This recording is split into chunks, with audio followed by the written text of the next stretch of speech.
তো আমাদের নিজস্ব চ্যানেল সায়েন্স টিউটোরে স্বাগত। আজকে আলোচনা করব প্রথম পর্যায়ক্রমিক মূল্যায়ন ইতিহাস সাজেশন নিয়ে। এই সাজেশনটি 2025 সালের ফার্স্ট ইউনিট টেস্ট পরীক্ষার জন্য রাখা হয়েছে। শ্রেণী নবম অর্থাৎ ক্লাস 9-এর যে তোমাদের ইতিহাস পরীক্ষাটা হবে, সেই ইতিহাস পরীক্ষায় তোমরা যদি 40-এ 40 কমন পেতে চাও তাহলে তোমাদেরকে বলো ভিডিও প্রথম থেকে শেষ পর্যন্ত দেখো। এখানে যে প্রশ্নগুলো রাখা হয়েছে প্রতিটা প্রশ্নের উত্তর ভালো করে তোমরা পড়ে রাখো, তাহলে দেখবে তোমরা এখান থেকে 100% কমন পেয়ে যাবে। তাহলে শুরু করছি আজকের ভিডিওর সাজেশন ভিত্তিক প্রশ্নগুলো নিয়ে।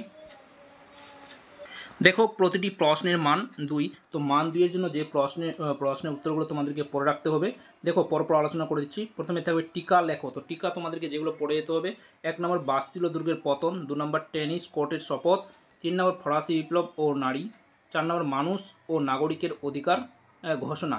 তো এই যে কটা টিকা রাখা হয়েছে, প্রতিটা টিকা তোমরা ভালো করে পড়ে রাখো, আশা করি তোমরা এখান থেকে প্রত্যেককে কমন পেয়ে যাবে।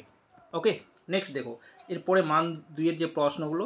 1 নম্বর কী রাখা হয়েছে, কোড নেপোলিয়ান বলতে কী বোঝো, ভালো করে পড়ে রাখবে, ইম্পর্টেন্ট। তারপর হচ্ছে কোড কনফেডারেশন অফ রাইন কি, মোস্ট ইম্পর্টেন্ট, এটাও খুব ভালো করে পড়ে রাখবে। এখানে দেখো যে প্রশ্নগুলো, প্রতিটা প্রশ্নই কিন্তু তোমাদের ফার্স্ট ইউনিট টেস্ট পরীক্ষায় এসেছে, অর্থাৎ ফার্স্ট ইউনিট টেস্ট পরীক্ষায় এই প্রশ্নগুলো বারবার আসে, তাই তোমাদের কেবল প্রতিটা প্রশ্ন কিন্তু ভালো করে অর্থাৎ গুরুত্ব সহকারে এর অ্যান্সারগুলো পড়ে রাখবে। দেখো নেক্সট 3 নম্বর কী আছে, পরা মাটির নীতি বলতে কী বোঝো। 4 নম্বর সিরজিমেন্টো কাকে বলে। তারপর 5 নম্বর প্রশ্ন, রুশোর প্রত্যক্ষ গণতন্ত্র ধারণাটি ব্যক্ত করো।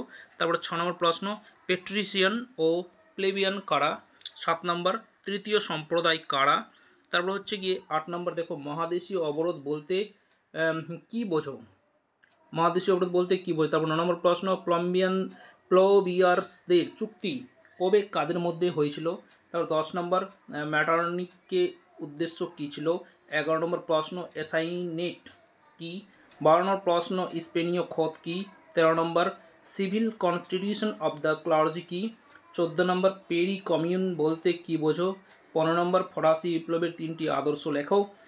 16 নম্বর প্রশ্ন, ভলতেয়ার স্মরণীয় কেন। 18 নম্বর প্রশ্ন, শত দিবসের রাজত্ব কাকে বলে। তো এই ছিল মান 2-এর প্রশ্ন। তোমাদেরকে এগুলো প্রতিটা প্রশ্নের উত্তর কিন্তু এখন থেকেই পড়তে শুরু করে দাও। নেক্সট মান 4-এর জন্য যেগুলো প্রশ্ন তোমাদেরকে পড়ে রাখতে হবে, দেখো 1 নম্বর প্রশ্ন, বাস্তিল দুর্গের পতন ও তার গুরুত্ব লেখো।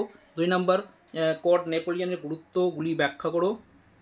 তারপরে দেখো ফরাসি বিপ্লবের সামাজিক কারণ লেখো।